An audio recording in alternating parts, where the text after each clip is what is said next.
اعوذ باللہ من الشیطان الرجیم بسم اللہ الرحمن الرحیم 13ویں پارے کا خلاصہ۔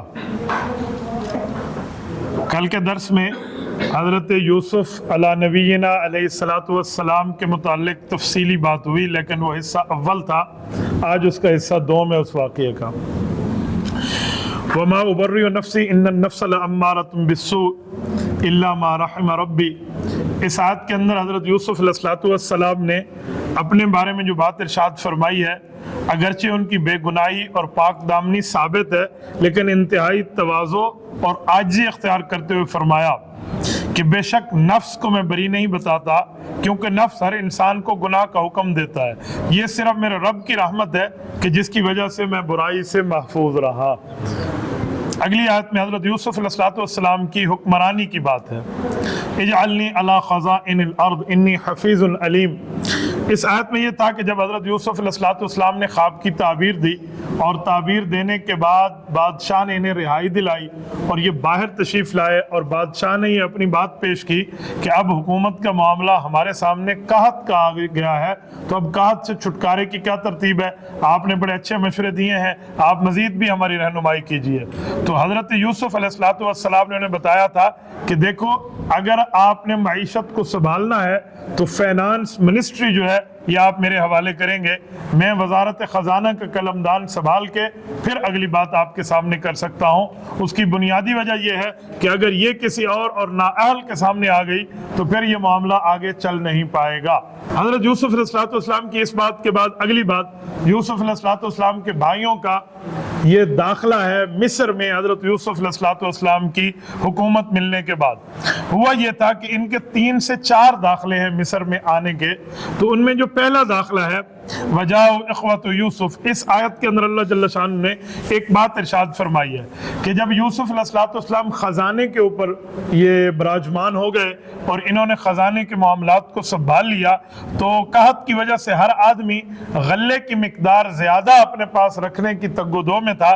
تو حضرت یوسف علیہ السلام کے بھائی بھی یعنی اپنے علاقے کنعان سے نکل کے مصر آئے، اور مصر آ کر انہوں نے اپنے غلے کے ڈیمانڈ کی کہ جی حکومت کے پاس غلہ موجود ہے تو آپ ہمیں ہمارا ایک کام کا غلہ دے دیجئے۔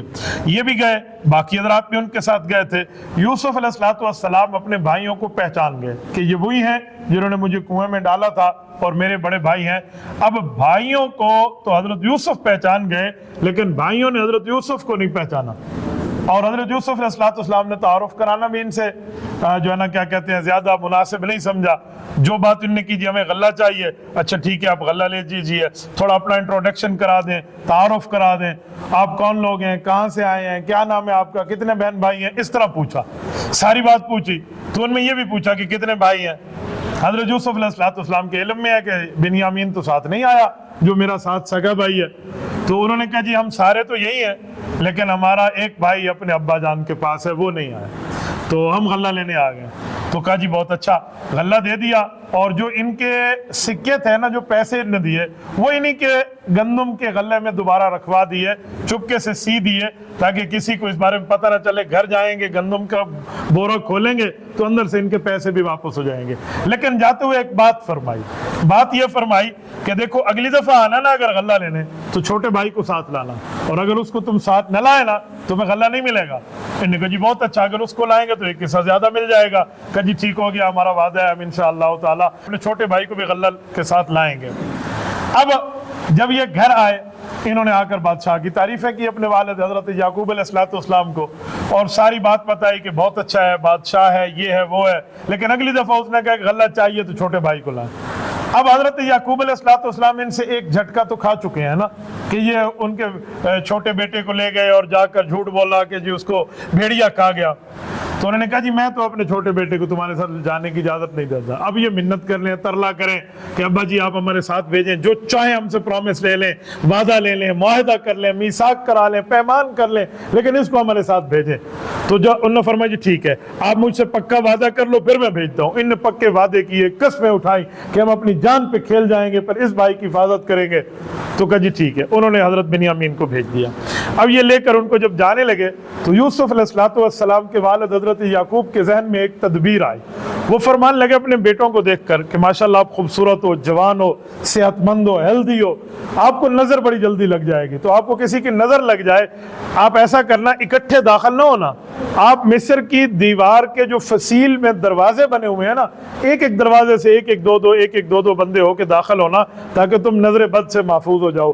یہ تو ایک تدبیر ہے، فرمان لگے باقی کام اللہ تعالیٰ کا ہے، نفع نقصان کا اختیار رب کریم کے پاس ہے۔ کہا جی بہت اچھا، یہ لے کر ایسے ہی گئے۔ جب یہ دوسری مرتبہ وہاں پہنچے، اب حضرت یوسف علیہ السلام نے بھی تدبیر طے کر رکھی تھی۔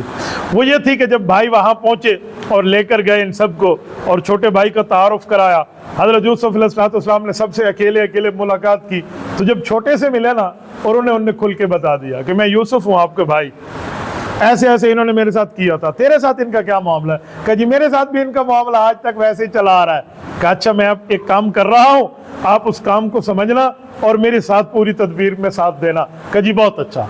اب ان کو غلہ دے دیا گیا۔ غلہ دینے کے بعد جب یہ نکلنے لگے تو حضرت یوسف علیہ السلام نے جو سرکاری پیمانہ تھا نا سونے کا، وہ ایک اپنے نوکر سے کہہ کر ان کی بوری میں بند کروا دیا اور سی دیا، اور ان نے کہا جی ٹھیک ہے ہم جائیں۔ کہا جی ٹھیک ہے آپ لوگ جاؤ، لیکن ایک منٹ وہ کچھ کہہ رہے ہیں، کیا کہتے ہو؟ انہوں نے کہا جی ہمارا وہ پیمانہ گم ہو گیا۔ کہا جی لوگوں سے ڈھونڈو کہاں ہے۔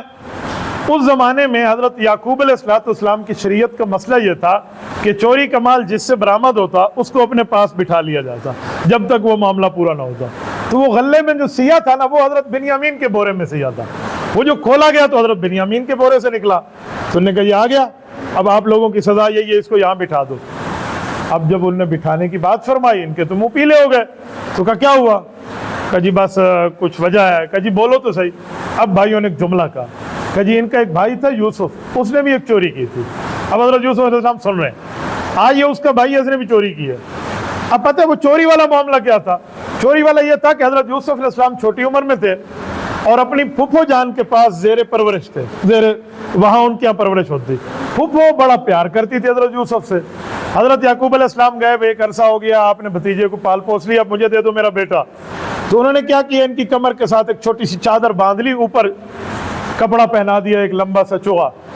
تو جاتے ہوئے کہا میرا کپڑا تو اس نے چرا لیا، لہٰذا اب شریعت کا مسئلہ ہے، یہ میرے پاس ہی رہے گا۔ وہ محبت کی وجہ سے اپنے پاس بٹھا دیا۔ حضرت یعقوب کو پتا تھا، بھائیوں کو پتا تھا، سب کو پتا ہے کہ پھوپھو پیار کرتی ہے اس لیے ساتھ بٹھا رہی ہے۔ تو یہ اس واقعہ کو کہہ رہے ہیں، حالانکہ ان کو پتہ ہے کہ وہ چوری نہیں تھی۔ تو کہ اس کا ایک بھائی یوسف تھا، اس نے بھی چوری کی تھی، آج اس کے بھائی نے بھی چوری کی ہے۔ حضرت یوسف فرمانے لگے جو بھی معاملہ ہے یہ یہاں رہے گا، جاؤ کوئی اور معاملہ کرو۔ تو انہوں نے کہا کہ ہمیں آپس مشورہ کرنے دے۔ کہا وہاں آپ مشورہ کر لو۔ جو بڑا بھائی تھا نا یہودا، اس نے، جس نے قتل ہونے سے پچھلی مرتبہ میں نے پچھلے بیان کیا کہ اس نے منع کیا تھا، اس نے اپنے چھوٹے بھائیوں کا تم جاؤ، میں اس کے ساتھ قیدی بن کے رہوں گا، اور ابا کو جا کے بتا دینا، اور سارے قافلے والے گواہی دیں گے کہ جی ہماری قصور نہیں ہے، یہ مسئلہ ایسے ہی ہوا ہے۔ کہ جی ٹھیک ہے، یہ ایسے ہی چلے گئے۔ یعقوب علیہ السلام کو رب کریم کی طرف سے کچھ معاملہ آہستہ آہستہ سمجھ آنا شروع ہو گیا کہ جی ایسا نہیں ہے۔ بہرحال انہوں نے فرمایا کہ میں اپنے اس دکھ کو اللہ کے سپرد کرتا ہوں، رب کریم سارا معاملہ ٹھیک فرمائیں گے۔ ایک عرصہ گزرا، ایک عرصے کے بعد غلہ ختم ہوا تو حضرت یعقوب علیہ السلام نے اپنے باقی بیٹوں کو کہا کہ جاؤ یوسف کا بھی پتہ کر لو کہ وہ کہاں ہے، اور بنیامین کا بھی پتہ کر لو، اور کسی ترتیب سے اسے چھڑا کے لے آؤ۔ انہوں نے کہا جی بہت اچھا۔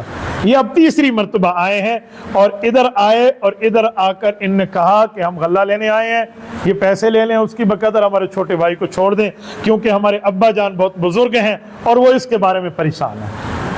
جب یہ ساری بات انہوں نے آ کر بتائی نا، اب حضرت یوسف علیہ السلام نے پھر کھل کے اظہار فرمایا کہ یہ بتاؤ تمہارا جو یوسف بھائی تھا اس کے ساتھ کیا ہوا؟ جب ان نے یوں کہا نا حضرت یوسف علیہ السلام نے، ان نے آنکھوں سے دیکھا تو چہرے کو پڑھ لیا کہ یہ تو یوسف لگتا ہے یار۔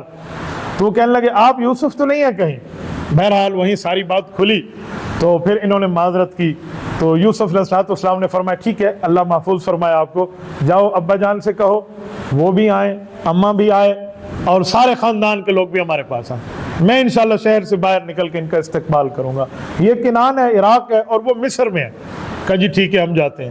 جاتے ہوئے حضرت یوسف علیہ السلام نے اپنی قمیص دے دی تھی کہ جاؤ یہ ابا کے چہرے پہ پھیر لینا، انشاءاللہ فائدہ ہوگا۔ یوسف علیہ السلام کی وجہ سے یعقوب علیہ السلام 40 سال روئے تھے، وَبِيَضَّتْ عَيْنَاهُ مِنَ الْحُزْنِ وَهُوَ قَزِيمٌ۔ رب فرماتے ہیں کہ ان کے سینے میں یہ غم بیٹھ گیا تھا تو آنکھوں کی بینائی چلی گئی تھی، اتنا روئے تھے اپنے بیٹے کے لیے۔ اب جب یہ گئے نا، ابھی پہنچے نہیں تھے شہر، اس ملک سے نکلے اس ملک میں ابھی انٹری ہو رہی ہے کہ یعقوب علیہ السلام پہ رب کریم نے وحی بھیجی، اور انہوں نے اپنے پوتوں کو، اپنے نواسوں کو اور اپنے قریبیوں کو اور ساتھیوں کہا کہ انی لاجد ریح یوسف، مجھے یوسف کی خوشبو آ رہی ہے۔ چھوٹے بچے ایک دوسرے میں کہنے لگے ہمارے دادا جان بوڑھے ہو گئے ہیں اور بوڑھے آدمی کو ویسے ہی خیالات آتے ہیں، اتنے عرصے سے اپنے بیٹے کے لیے رو رہے ہیں نا تو اس لیے خیالات ہی آ رہے ہیں۔ لیکن ہوا یہ کہ جب بھائی پہنچے اور ساری کارگزاری بتائی اور پھر وہ قمیص ان نے اپنے چہرے پہ ڈالی تو فرتد بصیرہ، ان کی آنکھیں دوبارہ لوٹ آئی۔ اور جب یہ خوشخبری ملی تو سب کو کہا کہ بیٹو میں تمہاری بات سن رہا تھا، تم جو کہہ رہے تھے نا کہ بوڑھا آدمی ہے ویسے ہی کہہ رہا ہے، اب سن لیا؟ تو سب نے کہا جی ہم اپنی غلطی کی معافی مانگتے ہیں۔ بھائیوں نے بھی کہا ابا جان ہم سے غلطی ہو گئی، آپ اللہ سے ہمیں معافی مانگ کے دے دیں پھر ہم یوسف کے پاس چلیں، اب تو ہم آنکھوں سے آنکھیں بھی نہیں ملا پائیں گے۔ بہرحال یہ سارے وہیں سے لے کر چلے اور انہوں نے شہر سے باہر آ کر استقبال کیا۔ جب یہ وہاں گئے تو اس زمانے میں ان کی شریعت میں ایک مسئلہ ہوتا تھا کہ کسی اچھے بندے کا شکریہ ادا کرنے کا طریقہ یہ تھا کہ اس کے سامنے سجدہ کر لیتے تھے، اسے کہتے تھے سجدہ تعظیمی، جو ہماری شریعت میں منع ہے، یہ اس شریعت کا مسئلہ تھا۔ تو سب نے سجدہ تعظیمی کیا، بھائیوں نے بھی، حضرت یعقوب نے بھی اور ان کی اماں نے بھی۔ حضرت یوسف علیہ السلام نے اپنے ابا سے کہا ابا جان جو میں نے خواب دیکھا تھا، آپ نے مجھے فرمایا تھا اتنے ستاروں اور سورج اور چاند نے سجدہ کیا، بھائیوں کو نہ بتانا، میرے خیال میں تعبیر پوری نہیں ہو رہی۔ فرمایا ہاں بیٹا آج تعبیر پوری ہو گئی ہے۔ تو یہ ہنسی خوشی کی زندگی جو ہے انہوں نے یہاں گزاری ہے، اور یعقوب علیہ السلام کا یہ سارا معاملہ اللہ تعالیٰ نے سورۃ یوسف میں اس کو ذکر فرمایا ہے اور یہ یہاں پہنچے ہیں۔ اس کے بعد آخری سورۃ یوسف کی آیات میں رب کریم فرماتے ہیں ذالک من انباء الغیب نوحیہ الیک، اس میں اللہ جل وعلا نے فرمایا کہ اے نبی کریم یہ وہ غیب کی باتیں جو ہم نے آپ کو وحی کے ذریعے بتا دی ہیں، کیونکہ جو غیب کا علم ہے وہ اللہ کے پاس ہے، لیکن اس علم کی سے غیب کی وحی، غیب کی خبر، غیب کی اطلاع اور انباء اللہ انبیاء کرام کو عطا فرماتے ہیں۔ تو فرمایا ہم نے آپ کو بتایا، اور جو سوال کیا تھا مکہ کے کافروں نے یہودیوں سے پوچھ کے کہ بنی اسرائیل مصر میں آباد کیوں ہوئے، تو مصر میں آباد اسی لیے ہوئے تھے بنی اسرائیل، تو یہ ان کو جواب بھی مل گیا۔ اور ساری کی ساری بات کے بعد اللہ جل وعلا نے فرمایا لقد کان فی قصصہم عبرہ، فرمایا اس واقعات کے اندر اللہ جل شانہ نے عبرت رکھی ہے لوگوں کے لیے کہ اس معاملے کو دیکھیں اور جھوٹ سے بچ جائیں۔ اس کے آگے سورۃ الرعد ہے، یہ 13ویں پارے کی۔ رعد کہتے ہیں بجلی کی کڑک کو، چمک کو، بادل کے برسنے میں جو بجلی کی کڑک ہوتی ہے، جیسے اب ماشاءاللہ بارش موسلا دھار ہمارے یہاں برس رہی ہے، تو اگر یہاں بجلی کڑک جائے تو اسے رعد کہتے ہیں۔ اور ایک معنی میں رعد ایک فرشتے کا نام بھی ہے، یسبح الرعد بحمدہ والملائکۃ من خیفۃ، قرآن کریم میں۔ تو یہ صورت اسی حوالے سے ہے۔ دیکھو اتفاق ہے، بارش کی بات ہے، بارش کے نام سے صورت ہے اور بارش کے ماحول میں ہی ہم اس کو جو ہے نا پڑھ رہے ہیں۔ اللہ جل شانہ نے اس آیت کو، اس صورت کو شروع فرمایا الف لام را سے، حروف مقطعات کی بات میں پہلے کر چکا ہوں، پھر اس کے بعد فرمایا تلک آیات الکتاب، یہاں اللہ تعالیٰ نے قرآن کریم کی بات فرمائی، انزل علیک من ربک الحق میں حدیث پاک کی بات فرمائی۔ پتہ چلا قرآن بھی اللہ کی بات ہے، حدیث بھی اللہ کی بات ہے۔ فرق یہ ہے قرآن کے لفظ بھی اللہ کے ہیں، مطلب بھی اللہ کا ہے، حدیث میں لفظ رسول اللہ کے ہیں، مطلب اللہ تعالیٰ کا ہے۔ قرآن بھی آسمان سے اترا ہے، حدیث بھی آسمان سے اتری ہے، بس فرق یہ ہے کہ حضور حدیث میں اپنے الفاظ فرما دیتے ہیں، اس لیے یہ وحی غیر مطلوع ہے اور قرآن وحی مطلوع ہے۔ اس کے بعد اللہ تعالیٰ نے اپنی قدرت کی نشانیوں کی بات فرمائی ہے کہ زمین آسمان کو پیدا فرمایا، اس پر ہم پہلے بات کر چکے ہیں۔ آگے پھر رب کریم نے فرشتوں کی ذمہ داریوں کے بارے میں بات فرمائی کہ فرشتوں کی ڈیوٹی انسانوں کو حادثات سے بچانے کے بارے میں، حفاظت کے بارے میں ہے۔ دیکھو چھوٹے بچے چلتے ہیں، وہ گرتے ہیں، والدین سمجھتے ہیں کہ اس کا کوئی ہاتھ پاؤں ٹوٹ گیا ہوگا پر وہ بچ جاتے ہیں، یہ فرشتوں کی حفاظت ہوتی ہے۔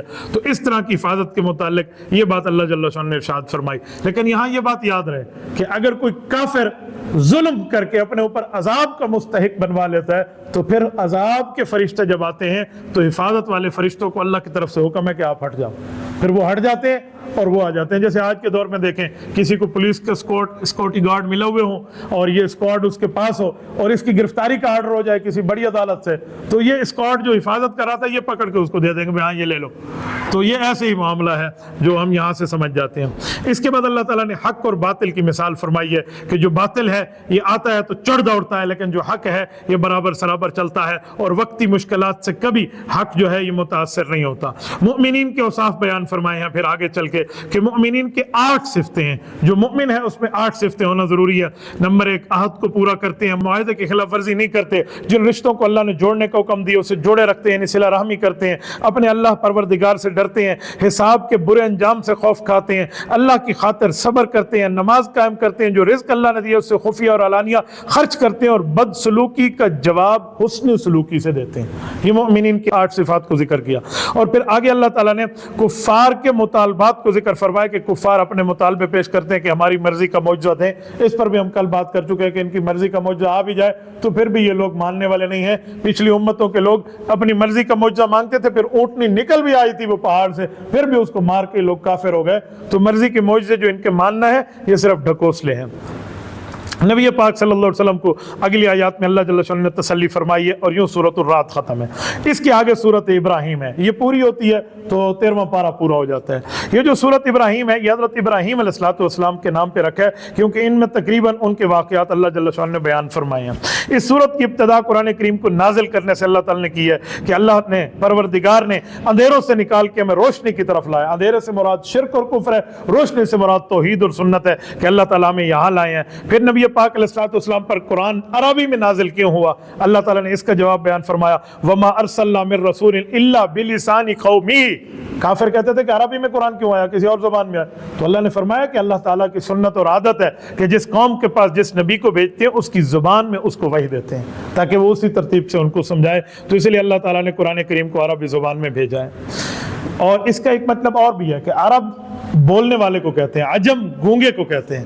تو نبی پاک کو وہ زبان عطا فرمائی جس زبان کے معنی میں بھی عیب نہ ہو، کہ اس کو گونگا کا لفظ نہ ہو، اس میں عزت والا لفظ ہو. اور شکر کرنے کی نعمتوں کے بارے میں اللہ تعالیٰ نے فرمایا کہ لوگو اگر لئن شکرتم لازیدنکم، شکر کرو گے اللہ تمہاری نعمتیں بڑھا دے گا، ولئن کفرتم ان عذابی لشدید، اور اگر تم نے ناشکری کی تو پھر اللہ کا عذاب بڑا سخت ہے. یاد رکھیں 2 چیزیں ایسی ہیں جو بندے کو عذاب سے بچا دیتی ہیں، ایک بندے کا عقیدہ ٹھیک ہو، ایک بندے میں شکر گزاری کی نعمت ہو. اگر یہ 2 چیزیں ہوں گی انسان ہمیشہ عذاب سے بچا رہتا ہے. اس کی اگلی آیت میں اللہ تعالیٰ نے برے بات کی اور اچھی بات کی مثالیں عطا فرمائی کہ اچھی بات جو ہے، یہ اچھی بات کی مثال اس پاک درخت کی ہے جس کی شاخیں آسمان تک بلند ہے اور خوب وہ پھل دیتا ہے، اور اس سے مراد کھجور کا درخت ہے. اور پھر برے کلمے، بری بات کی بات ارشاد فرمائی کہ زمین سے اکھاڑ لیا جاتا ہے، اس کا کوئی استحکام نہیں ہوتا. یہ ہنزل بھی کہتے ہیں، ہنطل بھی کہتے ہیں عربی میں. یہ وہ پھل ہے جس کو ہم اپنی اردو زبان میں اس کے لیے ایک لفظ بولا جاتا ہے جس کو ہم اندرائن کہتے ہیں، اور اس کو سریکی میں کڑتمہ کہتے ہیں. اس پھل کی اللہ جل شانہ نے بات فرمائی ہے. اس کے آگے حضرت ابراہیم علیہ السلام کی دعا ہے اور یوں سورت پوری ہو جاتی ہے. ابراہیم علیہ السلام کی دعا کیا ہے؟ حاذ البلد آمنا کی جو دعا فرمائی ہے، یہ دعا میں آپ کی خدمت میں رکھ کے درس کو پورا کرنے لگا ہوں.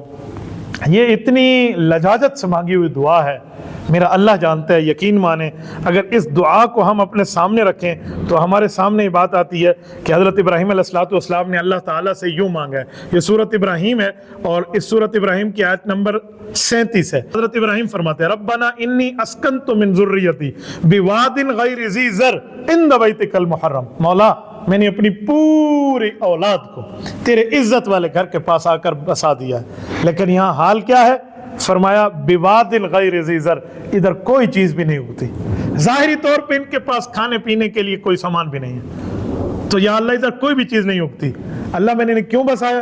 ربنا لیقیموا الصلاۃ، اے اللہ یہ نماز قائم کریں گے. آگے والد ہیں ابراہیم، اللہ اکبر کیا لجاجت سے دعا مانگی. فرمایا فجعل افئدۃ من الناس تہوی الیہم. اللہ اکبر کہ میرے اللہ دنیا کے جتنے لوگ ہیں نا ان لوگوں کے دل اس اہل مکہ اور مکہ مکرمہ اور میری اولاد کے لیے اتنے نرم بنا دے، اتنے نرم بنا دے جیسے نرمی کو بھی اس پہ رشک آئے. اتنے نرم ان کے لیے بنا دے. ورزقہم من الثمرات، اے اللہ انہیں ہر طرح کے پھل اور نعمتیں عطا فرما. یہ دعا اتنی قبول ہے کہ اہل مکہ اور مکہ مکرمہ سے آج بھی ہم سب کو محبت ہے. ہمیں تو چھوڑیں، کفار کو بھی، ابو جہل جیسے کو بھی مکہ مکرمہ سے محبت تھی کہ وہ کس طرح وہاں رہا. ٹھیک ہے شرک میں تھا لیکن کعبے کے ساتھ مخلص بن کے رہے وہ لوگ. اور مسلمانوں کی تو واہ واہ ہے. اور یہاں اسکنت ذریتی میں نبی علیہ السلام بھی ہے کہ حضور علیہ السلام تو حضرت اسماعیل کی اولاد ہے، اور حضور علیہ السلام سے کتنا پیار ہے. آج پوری دنیا میں نہ ان کی کوئی 1 سیکنڈ، مائکرو سیکنڈ کی نہ کوئی ویڈیو ہے نبی کی، نہ کوئی تصویر ہے، نہ کوئی ان کی وائس موجود ہے. جو ہم اپنے کانوں سے سن سکے، صرف وہ باتیں، وہ احادیث، وہ آیات ہیں جو لکھی ہوئی ہم تک پہنچی ہیں۔ لیکن آج کوئی کہے نا کہ تیرا ابا جھوٹ بول رہا ہے تو مسلمان یہ بات مان جائے گا، کوئی کہے تیری اماں جھوٹ بول رہی تھی، مسلمان یہ بات مان جائے گا، لیکن کوئی اتنا جملہ کہتا ہے کہ نبی نے یہ بات ٹھیک نہیں فرمائی تو مسلمان سے یہ قابل قبول نہیں ہے۔ کتنی اللہ نے دل کو نرم کیا ہے حضرت ابراہیم کی اس دعا کی وجہ سے۔ اور پھر اس دل کی نرمی اگر بندے نے دیکھنی ہو نا تو حج کے موقع پہ دیکھے۔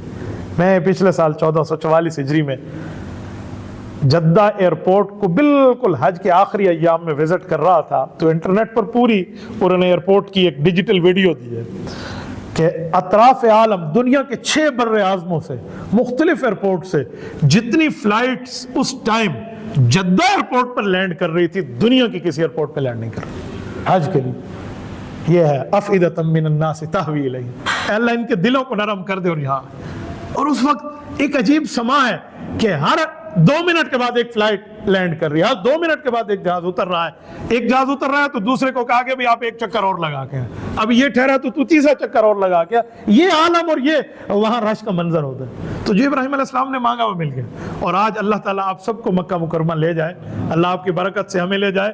وہاں جو پھلوں کی دعا مانگی نا، جو بے موسمی پھل ہے نا وہاں ایسے ملتے ہیں جیسے موسم میں۔ میں کچھ دنوں پہلے مدینہ طیبہ میں صبح کے ناشتے میں آم کھا کے آیا ہوں، اب یہاں ہمارے یہاں آم کا وجود ہی نہیں ہے، تو آپ اندازہ لگے بندہ حیران ہو جاتا ہے کہ کیا چیز ہے جو ہمیں نہیں ملتی۔ اور میں مکہ مکرمہ کی ایک آپ کو وہاں کی برکت بتاؤں، بچپن سے لے کر آج تک ہم سنتے آئے ہیں کہ دودھ کے ساتھ جس نے خربوزہ کھایا اس کو ہیضہ ہو گیا، ہم یہی سنتے آئے ہیں، جو کھاتا ہے ڈاکٹر بھی کہتے ہیں اس کو ہیضہ ہو گیا۔ مکہ مکرمہ میں اسے کہتے ہیں اسیر خربز، خربوزے کا دودھ سے ملا ہوا جوس ملتا ہے، اور بالکل اس آئس کریم کی دکان سے ملتا ہے جو حرم کے بالکل ٹچ ہے ساتھ، اجیاد روڈ پہ شیک، ہاں دودھ والا۔ حضرت کسی قسم کو کوئی وہاں پر نہ کوئی ہیضہ ہوتا ہے نہ کوئی تکلیف ہوتی ہے، اللہ ہم سب کو عطا فرمائے۔ تو میں نے یہی کہا کہ جو دعا مانگی نا وہ اللہ تعالیٰ نے ایسے پوری فرمائی ہے نا، اس دعا پر بھی دعا مانگنے والے کو رشک آ جائے۔ اور یہی دعا مانگ کے حضرت ابراہیم علیہ السلام نے یہ بات فرمائی، تو اللہ جل شانہ نے اس کے اوپر سورت ابراہیم کو اور 13ویں پارے کو تقریباً ختم فرمایا، اور فرمایا کہ دیکھیں معلوم ہوا کہ اپنی اولاد کے لیے رزق، امن، برکت کی دعا انبیاء مانگتے تھے، تو تمہیں بھی چاہیے کہ اپنی اولاد کے لیے مانگے۔ تبھی فرمایا گیا کہ اولاد کے لیے والدین مانگے تو اللہ کے عرش میں اور اس والد کی دعا میں کوئی پردہ نہیں ہوگا، ڈائریکٹ اللہ کے عرش پہ پہنچے گی۔ اس پر یہ ختم ہوا، پر سورۃ ہجر کی ایک ہی آیت ہے، انشاءاللہ اس کو کل 14ویں پارے میں ہم ساتھ لیں گے۔ جزاکم اللہ تعالی۔